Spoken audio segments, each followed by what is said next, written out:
At the court hearing, my husband said, "I'll sue for half of all your millions and your grandfather's inheritance." The courtroom fell silent. I calmly handed the judge the envelope. "Take a look, Your Honor." The judge looked at the papers and, looking at my husband, couldn't help but laugh. "And before we continue, please write what country you are from and how old you are." Enjoy listening. Daria woke up from the soft patter of rain on the windowsill. September always brought her back to itself, to work meetings, to the smell of wet asphalt, to the usual lists of tasks on the whiteboard. And every September she mentally thanked her grandfather Semyon Petrovich for his sobriety of thought, caution and strange stubbornness, thanks to which many things in her life turned out to be foreseen in advance. The phone hung on the edge of the table, flickering with notifications.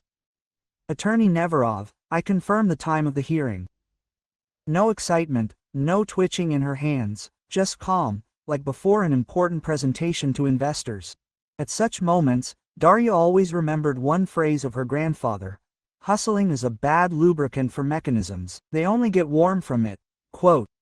She smiled, took a sip of strong black coffee and began to put the documents in a leather folder. Everything was in order, just the way she liked it. On top was an ivory-colored envelope with a dry inscription for the court. She caught a glance in the mirror. 35, a quiet fatigue under her eyes, a confident set of her shoulders, hair gathered in a low ponytail. She did not try to seem softer or smile wider than she was. But she knew how to speak to the point and hold pauses. Andrei, still her husband on paper, appeared in her life 5 years ago, when she was just experiencing the frantic growth of her then small internet service. He was one of those people who easily makes you laugh and confidently takes over conversations with waiters, taxi drivers, random people on the street. It's convenient with him. He'll sort everything out. At least, that's how it seemed at first. "You're rushing along like a commuter train," he said in the first months, admiringly watching her set deadlines on her laptop. "I'll run alongside you, okay? Don't get in the way and occasionally give you some water."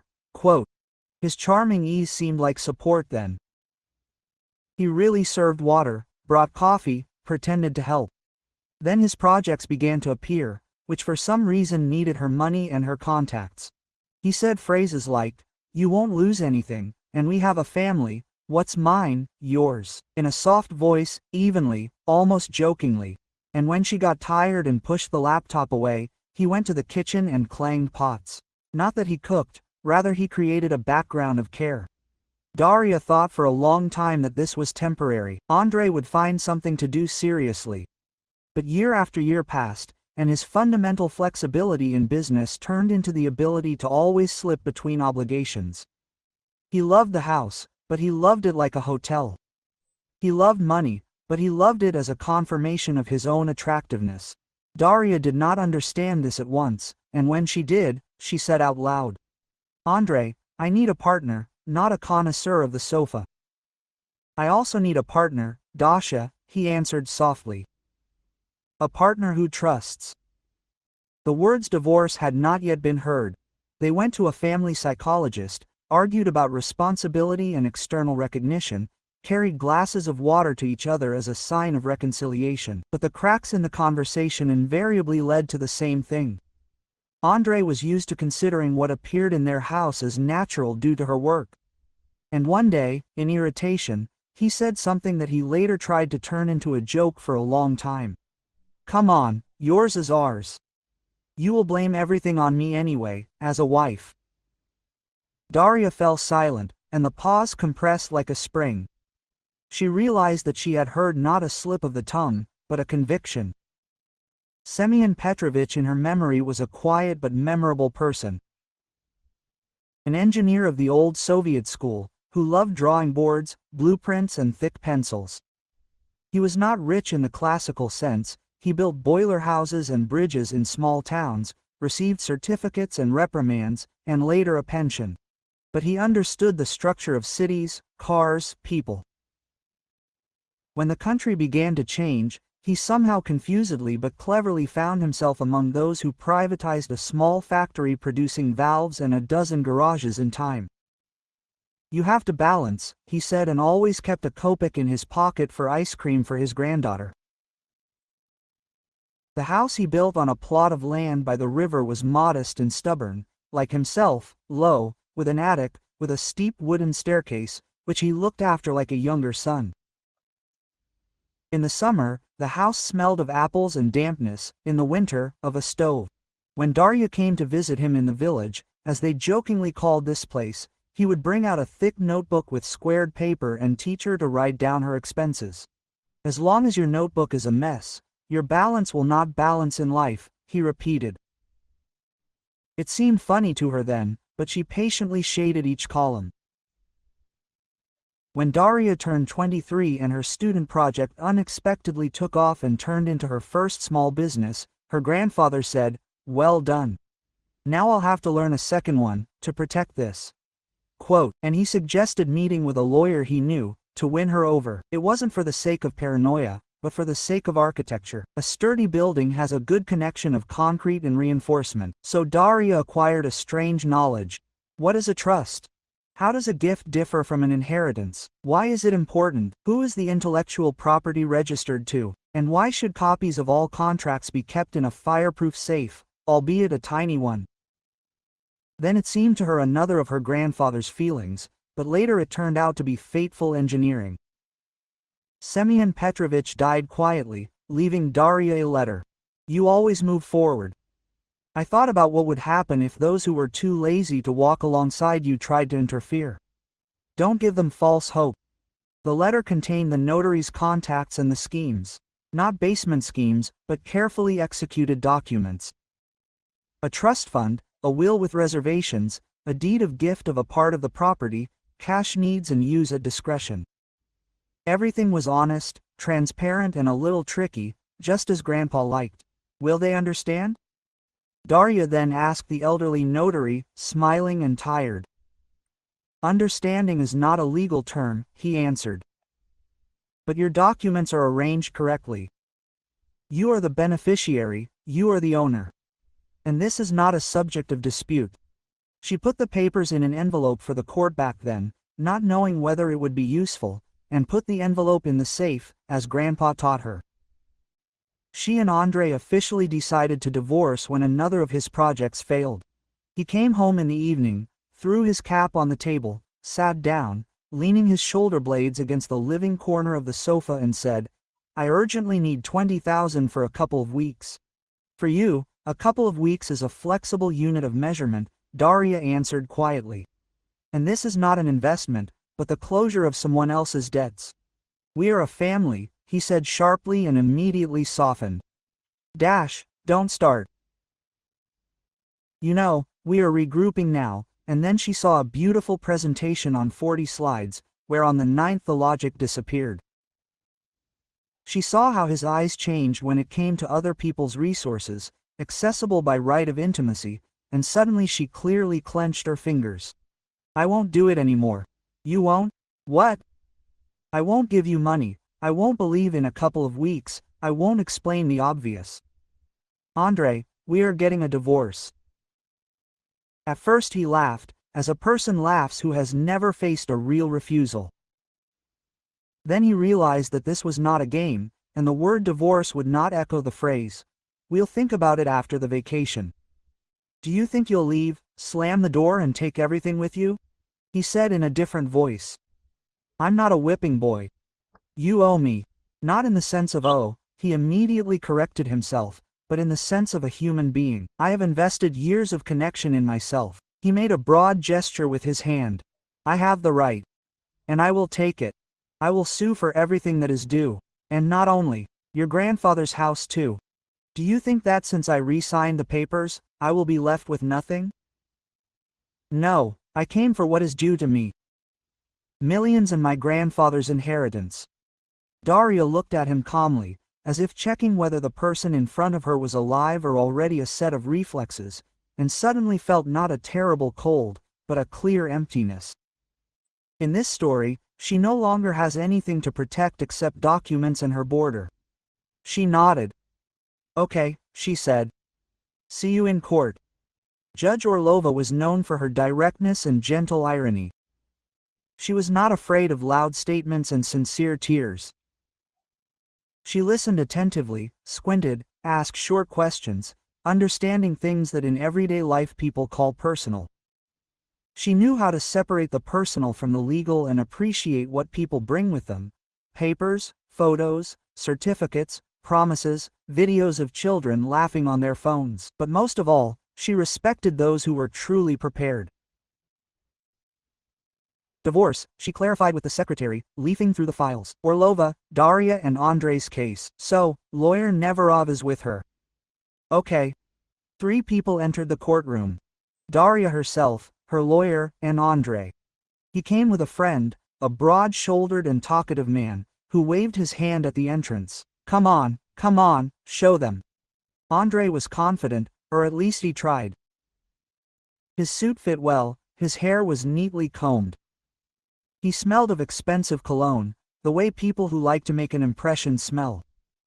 Daria sat down, put a leather folder next to her, put a bottle of water down and silently turned off the sound on her phone. Her lawyer smiled with the corner of his lips. Quote, "Ready?" he asked in a whisper. Yes, she answered just as quietly. Andrei's speech was expectedly long. He talked about feelings, about the years invested, about moral compensation, and about how difficult it is to be with a strong woman who does not leave a man space. The words he invested himself in sounded so often that they became a rhythm. He said several times, "I do not lay claim to everything," pausing like an artist on stage, and then listed specific amounts and assets that were surprisingly similar to everything. At the word inheritance, he leaned forward.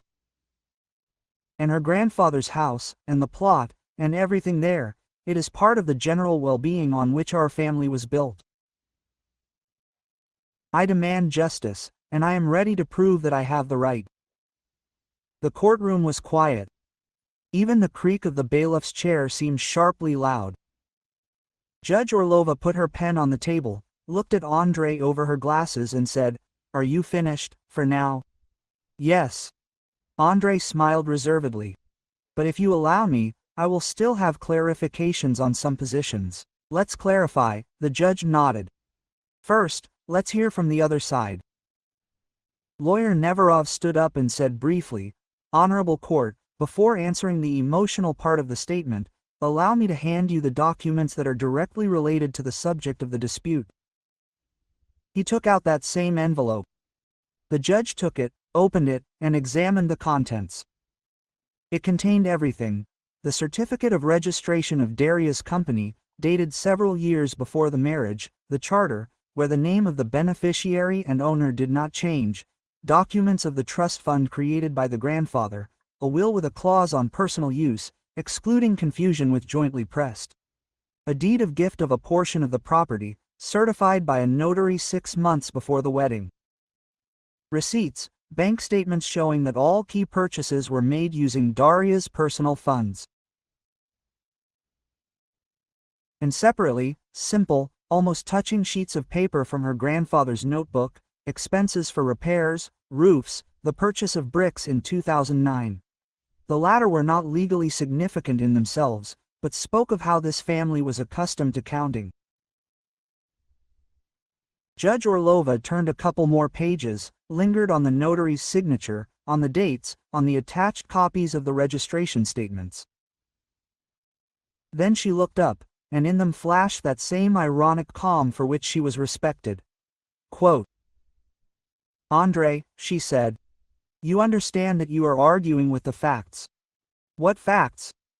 He raised his eyebrows in confusion. "I am arguing for justice." "Justice is one thing, the law is another," the judge answered evenly. "The company Iska was registered before the marriage. The beneficiary is the plaintiff. The inheritance is drawn up with a clause on personal use and exclusion from jointly pressed property. Moreover, part of the property was donated before the marriage. Do you have alternative documents, proof of participation, investment of funds, joint loans?" Andrei hesitated. "I was there. I supported. I provided the rear. I offered ideas. "It is wonderful to be there," the judge said, and a smile flashed across her face. "But being there is not instead of. And ideas are good, but ownership does not arise from ideas, especially not formalized either as a share, or an option, or an agreement." She looked at the folder again. There was such a neat set here that, frankly speaking, she could not help but laugh quietly.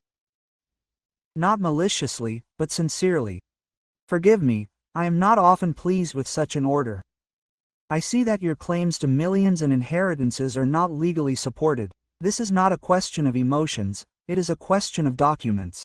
Her laughter was short, but all of Andre's pretentiousness dissolved in it. It was as if he suddenly saw himself from the outside, a man who came to take back what was his, and a man who had never had anything that belonged to anyone else. "Any clarifications?" Quote. The judge asked softly, almost sympathetically. "I wanted to clarify."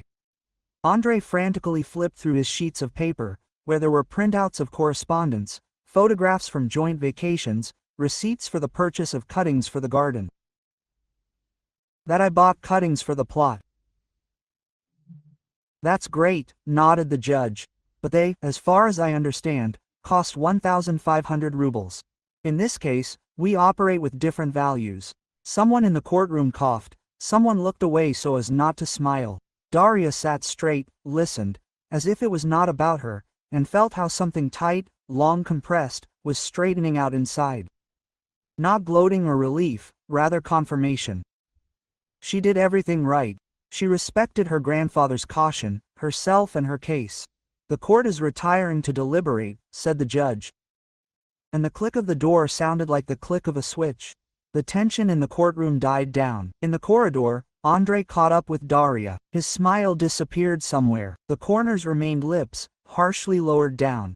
"Have you been planning this for a long time?" "Yes," he said quietly. "You didn't save all this for us, but against me." "I saved it for myself," Daria answered. "These are different things. But this is not nice." Quote. He exhaled sharply. "We are a family. Family is when they respect the work and the borders of others and do not come to take away millions. I am not going to explain morality to you, I am simply defending mine." "And what am I then? Nobody?" he asked, and for a moment there was something real in his voice, pain, confusion. 5 years. Do you think I have given nothing?" Daria looked at him carefully. She saw in front of her a man who knows how to speak correctly, but always puts his own rights ahead of someone else's work. And yet she did not want to leave here with the feeling that she was facing an enemy. Quote. "You taught me a lesson," she said calmly. "A lesson in how trust doesn't mean turning off your head and how preparation isn't paranoia." Quote. "And you've also given me some warm evenings, Sunday movies and funny conversations in the kitchen. It doesn't depreciate, but it's not about property." He wanted to answer something, but at that moment the door swung open and the secretary called them back. The decision was short and precise. The court found that everything Andre claimed was outside the scope of the division. Jointly acquired property was recognized as what had actually been purchased during the marriage with common funds. Some furniture, a car purchased on credit in Daria's name, but paid off in half and sold a month before the hearing, and a small deposit in the family account. The house and the plot of land separately and unambiguously remained with Daria, as an inheritance for personal use and as part of the trust structure. The judge mentioned the deed of gift for personal needs separately, as evidence of foresight that does not contradict the law. In satisfying the rest, reject some of the demands, the judge said clearly. Her voice sounded like the sound of someone closing the lid of a secure chest. Andre stood there as if he hadn't heard something. His friend near the door twirled the keys on his fingers, not daring to either leave or approach. Daria nodded to the judge, gathered up the papers and went out, feeling how her legs suddenly became light, as after a long, properly structured run. It was still drizzling outside. She opened her umbrella, breathed in the cool air and called a certain person. "Grandpa," she said out loud, although she knew that no one would answer. "Everything is fine with us." A week later she went to the house by the river. Autumn was already gnawing at the apple trees, the grass was wet, and the steps of the porch made that same creak her grandfather had made. She opened the door and smelled wood, crushed grass, and something slightly spicy. As if the house itself had put a small ladle of jam on the stove. In the kitchen she brewed strong tea and put a copper teapot, slightly scratched by time, on the table. Then she went into the garden. On the plot, behind the bed swollen with moisture, there was a low shed where her grandfather had once kept his tools. There hung an old level on a nail, an air bubble in a glass bulb. Darya took it in her hand. The bubble, as before, stood exactly in the middle. "Bowels," she said to herself. "That's what's important." From the top shelf she took out a box of papers, not legal ones, but ordinary ones. Grandpa's letters to Grandma, her childhood drawings, electricity bills from 10 years ago. At the bottom, under layers of small items, lay a small yellowed envelope. On it was Grandpa's handwriting, for when he was especially sad. Darya tore off the edge and took out a folded sheet of paper. Inside was a note. "If you suddenly feel like everything is too heavy, look at the sky and reread this. No one is obliged to save you, but you are obliged to remember that you can save yourself. I believe in you." Darya ran her finger over the letters. The burden really was not the one that pulled you down, but clean, like after the rain. She did not hate Andrei, did not want him to fail. Her world did not fall apart into good and bad. She simply saw clearly that greed and the certainty that I am owed were a dead end. And that Grandpa was right. Architecture is important in houses, in business, in relationships. She decided to stay the night. Towards morning, she dreamed that Judge Orlova came to their garden, sat down on a bench and said, "You did everything right, but remember, in any construction, not only concrete is important, but also drainage. Do not accumulate excess water." Quote, the city greeted her with the usual bustle. In the office, on the whiteboard, there were already new arrows, tasks and names. The team greeted her with a look that mixed sympathy and genuine joy that our captain was on the bridge. Things were going well. The release of a new version of the product was delayed for a week due to an unforeseen bug. One partner tried to get a discount, another asked to expand the integration. Everything is as usual. The metal creaks, but the structure holds. Andrei called at lunchtime. "I won't interfere," he said without preamble. She realized that he had searched for the word, that we, as an economic union, do not exist. "I'll take my things when you are not home. And thank you for that weekend at the sea. They were great." "Thank you for calling," Darya answered. The pause hung and began to be uncomfortable. He broke it himself. And, "Sorry for the millions." It sounded stupid. Not stupid. Honestly, just inappropriate. "Take care of yourself," he said and disconnected. Darya looked at the black screen for a long time. Inside there was neither triumph nor anger. She knew that their paths would now diverge, that he would find those who would again give him the opportunity to be close, and that perhaps someday he would understand the difference between closeness and the right to dispose of, or maybe he would not. This was no longer her story. In the spring, she, Marina and a couple of other employees planted an apple tree and a linden tree. A man from a neighboring village helped them dig and, panting, he told how he had a friend who once decided to snatch the maximum from his sister. And so he was left without a sister, he concluded gloomily. They planted trees, watered them, secured the young trunks with soft ribbons. "They need to grow straight," said Darya. "And so that they have something to lean on." Marina looked up. "Like people?" Darya nodded. She felt clarity. A house, a business, a legacy. This is not something that was inherited and that can be used as a bargaining chip. It is a responsibility. And there is no shame in protecting it. It is shameful to use someone else's as your own, and to think that I am owed. One evening she received a letter from Andre. Short. Found a job, doing a project. The pay is normal. Quote, I understood a couple of things. Thank you for what was, and for not allowing what should not be. She read it, sat for a while, without answering, then wrote, good luck. And that was enough.